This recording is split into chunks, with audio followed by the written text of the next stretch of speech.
Sriram acting பற்றி என்ன நினைக்கிறது? அது ஆக்டிங்கே கிடையாது முதல்ல. அவ்வளோதான். அவ்வளோதான்டா. Very good very good.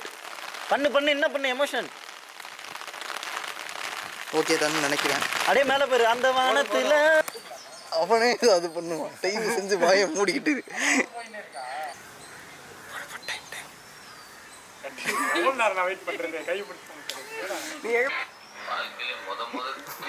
சரி இப்போ கழட்டி அடிக்க போகிற. சைலண்டில் போடுறான் முதல்ல. ஏய் என்ன சிரிக்கிற? திரிங்கடா. அதனா சந்தோஷமா இருங்கடா. சோகமாக இருக்க மட்டும் நம்ம ஆளுங்களுக்கு தெரியும், சந்தோஷமாக இருக்க தெரியாது. பேசு. அவன் பேசும்போது நீ கொஞ்சம் அப்படி இப்படி பண்ணு, நான் ஒன்று பண்ணு. எங்கே கேமரா பார்க்காம என்ன வேணாலும் பண்ணுங்க. கேமரா பார்க்காம என்ன வேணாலும் பண்ணுங்கன்ற 2 பேர் கேமரா.